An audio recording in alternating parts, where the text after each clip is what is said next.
ebyaggwera nga abavubuka b'ekyanzi bafulumye bweru omwaka utta amayinja tandise kukola ki okasuka agawerekereze wali Omuyimbi Henry Mwanje okitegeera naye siyinza kukkiriza muyimbi gwe ntambudde naye kufuna buzibu nga zewedde oba olwedde tekikkirizibwa oba olina omuprotectinga buli mu ngeri yonna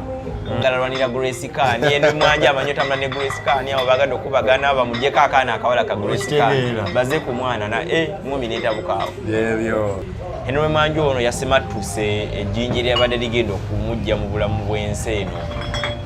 okuba nti yabadde ne bounce ono jjajja Golola yalwanye nnyo okulaba nga Henry Mwanje at least ejjinja likwatamu ye leme kwata client we so n'ebirala Viper Ranking lwafuna accident mu bitundu bya Karamoja twali tuziika Lady Grace abafuna accident ne analimpa n'abalala ate nabo ne bagwa ku accident era yalwana kinene okulaba nga client we ataasibwa era n'afuna obuvune. Kale ku mukoto Good Talent kwe tuli erinnya lyange Sonko Muhammad tujja tambula mpola mpola ninamuko kasenyiga naye tuba tulina ogenda mu maaso okulaba nga tubaweereza. Twebaza mune abatulabira gye bamusinzidde okulaba abantu b'e Dubai, abantu abali e Qatar, abantu abali mu nsi ez'enjawulo abatulaba n'abali ku butaka wano e Uganda mwebale nnyo mpya subscribinga kwata kadde tuba tukuwa emboozi zitali za bulijjo. Tuli mu bitundu by'ekireka wano olunaku olwali tulina jimu gye tulimu ya mpola mpola naye tulina omukugu tuzze okulaba nga tusisinkana tubeeko ate emboozi gye tunyumya. Omuyimbi Henry Mwanje tumumanyi bulungi nnyo. Tunamujjukirira ku nnyimba ez'enjawulo awululu alina n'olupya oluyimba lwe yakata ndwerabidde erinnya naye ayimba bulungi nnyo. Henry Mwanje alina ssaga gye yaguddemu tetunaba kuba ffe nga twogerezaganyamuuko naye naye balina ekivulo gye kyabadde ekimu akavuyo ne kajja nga bimanyi ebivulo nga ebiba n'akavuyo kano bwe kazza amayinja gatandisa okubeera nga gakasukibwa amayinja naye omuyimbi yena waba atambula ne security ye abantu bamuyambako ku byokwerinda so yabadde ne bouncer gwe tugenda okuba nga tunyumyamuuko naye naye amayinja nga omanyi nti oli alwana okulaba nti client we tafuna buzibu bwonna naye kati gwalwanya okumutaasa kati ate gwafuna obuzibu obwo. Tukwanirizaako nnyo Jjajja Golola linnya lyokozesa Jjajja Golola ekireka Jjajja Golola asangibwa ekireka kireka wano Kinawataka we wali jimu yo wokolera Kinawataka road wenkolera n'abasajja ab'amaanyi ddala babeerawo wano abavuddewo abatambudde amawanga gonna bavudde wano ekireka bamanyi Jjajja Golola ne wotuka mu kibuga Kampala wali atamanyi musajja oyo musajja w'amaanyi nnyo Jjajja Golola ekireka. Bani bw'ogamba abalala bw'ogamba bavudde muno ne bagenda nga beeyongerayo abasajja bangi tulina nayini wano omusajja wange bali mu mitala meka sawa zino ali bweru ali Dubai akikubira wano nange emyaka gyonna sawa zino yagenda naye nga musajja wange nnyo n'abalala bonna bali mu kibuga waliwo omulala bamuyita Brian sawa zino sibira ali Patens. Okay, Jjajja Golola tukulaba oyina ebiwundu ndowooza ali ku kamera ajja kuba nga yongera obbiraga abatulaba tulaba oyina ebiwundu mu mutwe emirimu gy'okola tugambyeko nti okola gwa bawunsa ndi bawunsa muganda wange osinga kubawunsinga oba kukuuma abantu ba kikaaki nsinga okukuuma abayimbi abo sometimes nembeera ne ku mabaalo okwo naye ebizibu ebiriyo muganda wange bingi tosala bimalayo osobera obiraba byavuddeyo twali tumanyi nti baba bakutena muka musajja engumi neevuga ne baba bakusinza amaanyi abadde ntambudde n'omuyimbi eyo bamuyita Henry Mwanje nga tugenze eyo Henry Mwanje saidi z'emukono eyo bayitayo Kokonjeru Konjeru Henry Mwanje amaze oyimba ali awo naye nga abantu bakyankala n'ebbala nga bw'obimanyi ebyabavubuka nga banyweddemu ng'okukyankalana bava ku kimwenge mubisi bwe gwabakyankalanyiza esubiro oli wanywa mu zisiminofu nga 2-3 ayinza ofuuka ekirala mu Uganda wano mwana wa maama naye omuvubuka alwana ne munne tugezaako mutaasa engeri gye nalina omuyimbi wange sinza kukkiriza bamukube kati omuvubuka olw'obusungu olwadde ebweru n'akasuka amayinja asubirwa kati obusungu babujja omuyimbi alina kye yali yabakola ne bamutereka buteresi omunyi w'omwenge asobola okunyiga olw'essanyu era kyemmanyi omuvubuka yakasuka ejjinja lino eryankwasa yali anyiizerwa ssanyu kubanga baasanyuka nnyo ne Henry Mwanje omuziki yabakuba mungi nnyo Henry Mwanje omuziki kubanga ne nannyini w'ebbala yatuuka n'agamba kituufu otukubye omuziki gwe tubadde tetusuubira era abantu baali bangiko okitegeera naye oluvannyuma lwa byonna nga biwedde ebyaggwera nga abavubuka b'ekyanzi bafulumye bweru omwaka utta amayinja tandise okukola ki okasuka agawerekereze wali Omuyimbi Henry Mwanje okitegeera naye siyinza kukkiriza muyimbi gwe ntambudde naye kufuna buzibu nga zewedde oba olwedde tekikkirizibwa oba olina omuprotectinga buli mu ngeri yonna kati gye byaggwera nga nze nfunye eki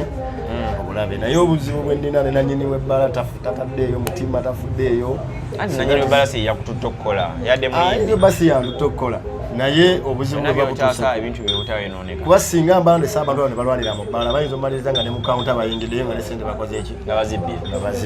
so that bwe mba ngezezaako okuprotectinga nawe oba osobola okuteekamu nogamba omusajja ono nange yannyamba kamulwanireko kino nekino tusobole okukwata omuntu oba eyamukubye ejjenja kitegeera naye buli lwoleka obulesi nange mba nzigwamu ki kuba ye omuyimbi ajja teekamu kyanaaba asobodde oluvannyuma lwokuba nga wamuyambye naye ate nono nanyini bintu bino naye aba alina okukola ki aba alina okukola loosi aba alina okuweya so n'olwekyo Henry Mwanje watu bwe yasimattuse tugamye okusimatuka kufa oba ejjinja bwe libanga lizenga singa gwe lyakwata Henry Mwanje naye teyandibadde bulungi nnyo gwanze nina obulamu erimukwata asi yalina amaaso agatunuza laavu egeza limukwata muliisa awo oba okitegeera oba agondagonda omubiri Henry Mwanje agondagonda omubiri egeza limukwata linza okumuyuza omumalawo obumazi kabeera nnyo muzi esi ndaba omubiri gugonda nnyo ate yenna ennaku zino mugimu ebika yafuna ssente Henry Mwanje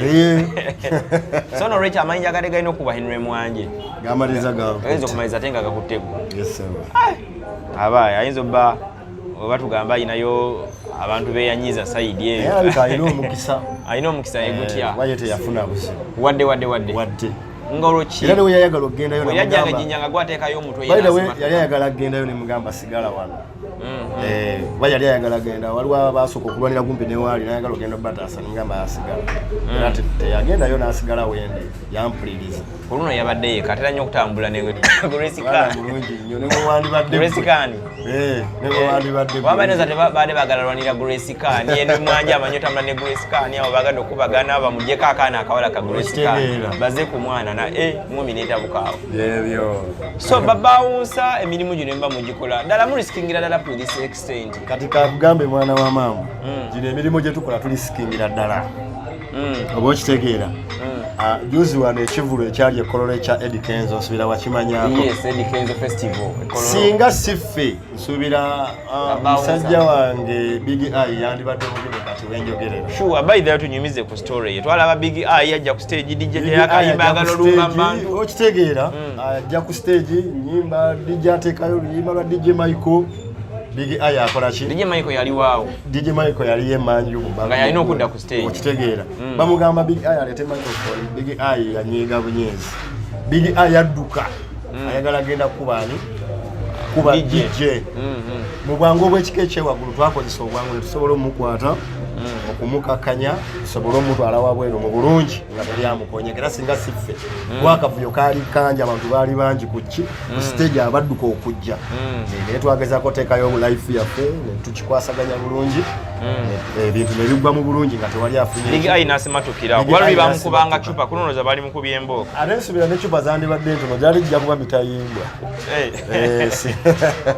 aye twamulabeko wano juzi nga waguddeyo akolimira mukulu we Eddie Kenzo agamba Eddie Kenzo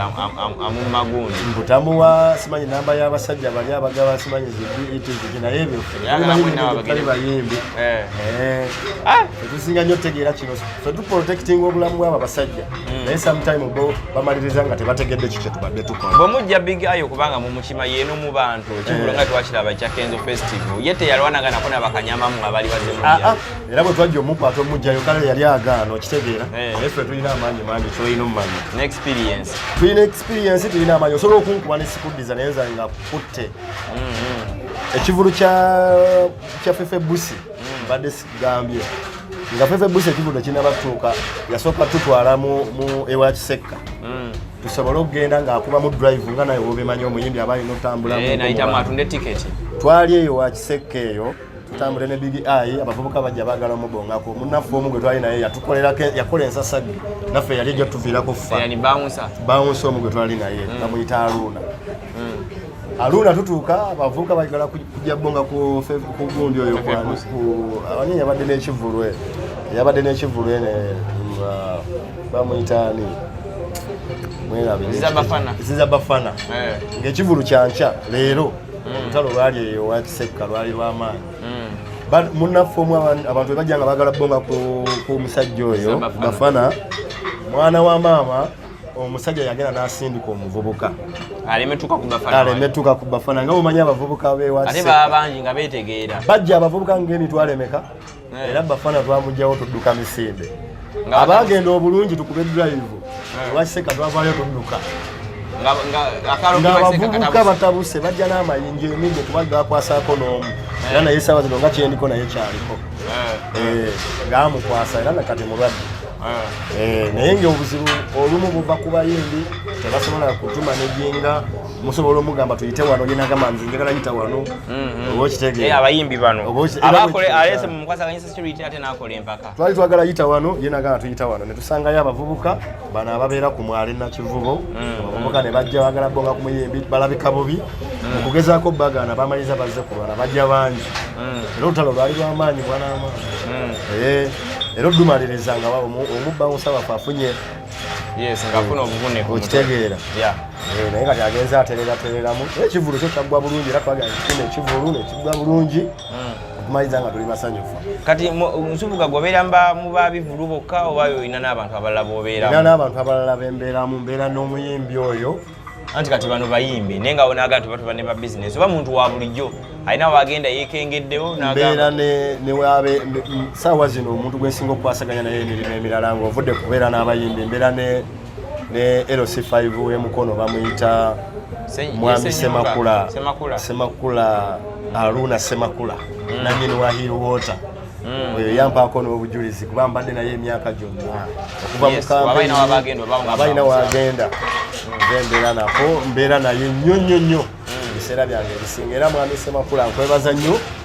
nakyonkoledde kubanga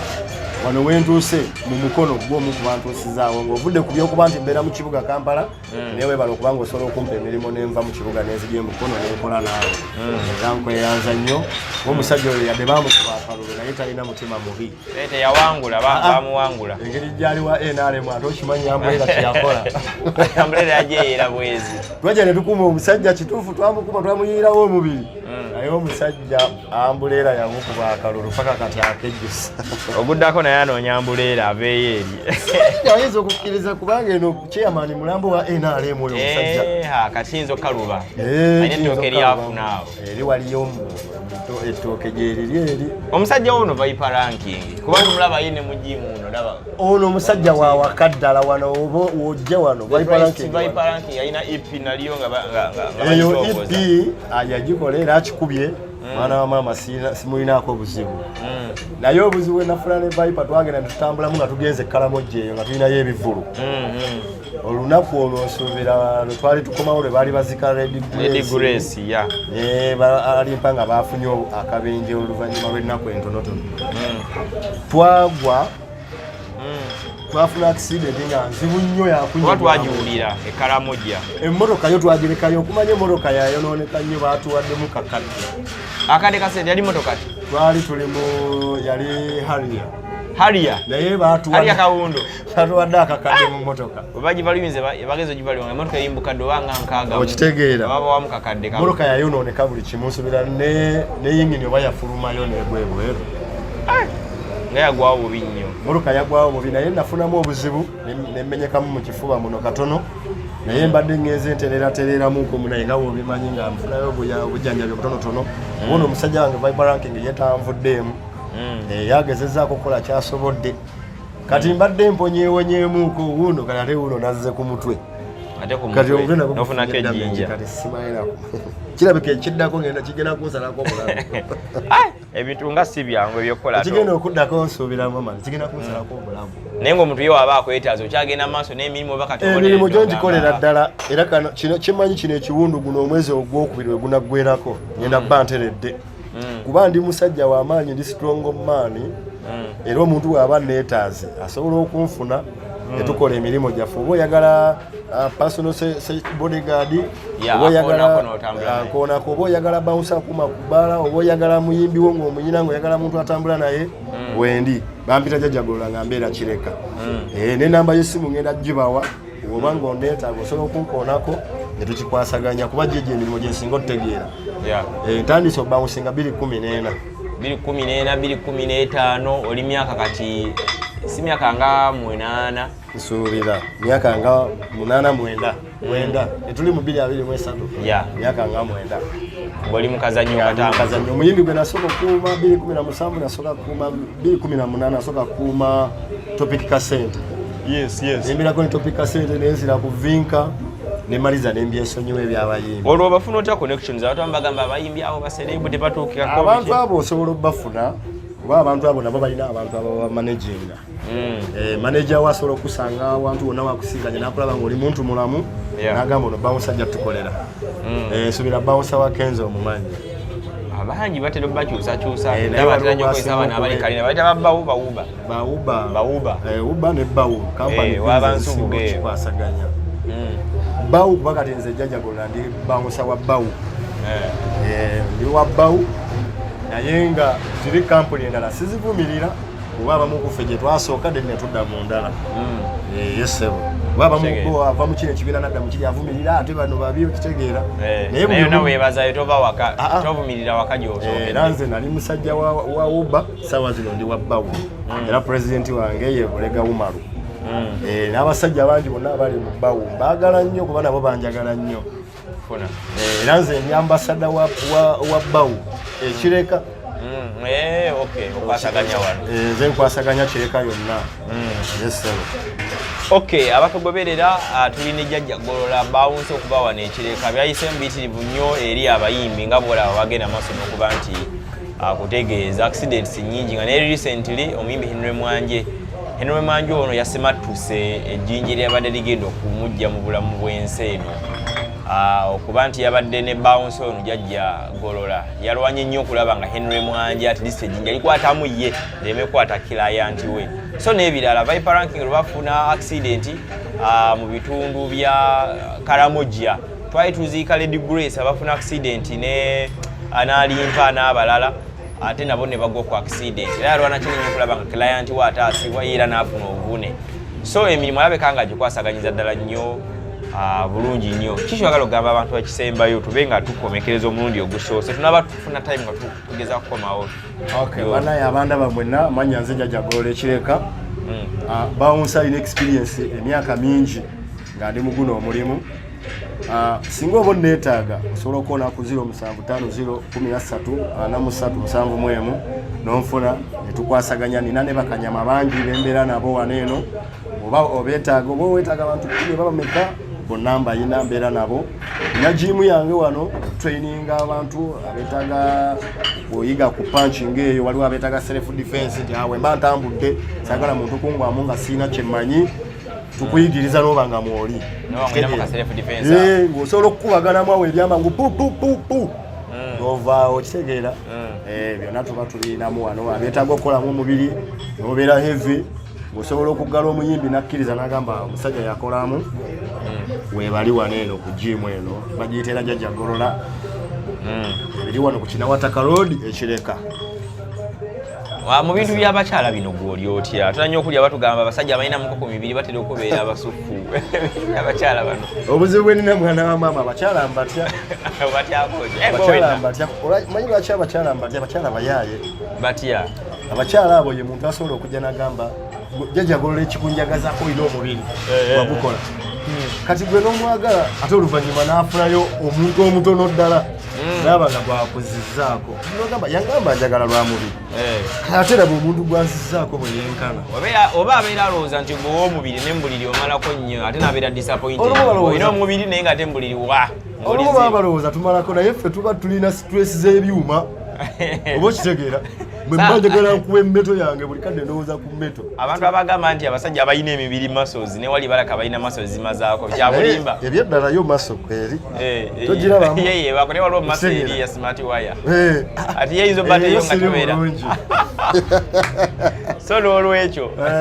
waliwo abanga mukazi nga jjanga girirako ekyo oyinza obange naye omukazi w'abajja ajje just nga tusobola okyiringamu naye tusobola otambulamu naye nakwatako nga wano ku mukono nakwata ku Concord ng'omwana watero giyita ntambula naye nga yeekuteko ku maaso kuno ntambula n'alya kuswaga awo mu bantu ne bamula nti ali ne heaven naye waaba ayagala ekisukkako awo ayinza obutanfuna kuba ebikazi gye ebiri eyo nga byagala nga kirina ssente zaakyo kyagala kibeerawo nga jajjagalo tayinza muyita najjako ewaka ono nanyiga ku masaaji wanokumako eyo ku Vegas eyo ne ku Los Angeles ebikazi gye biri mbiraba biba byefasafasa babawunsa bakanyama awo abakazi mbatya abakazi ate balwadde mwana okimanyi obulwadde bwo bubaayo abakazi balwadde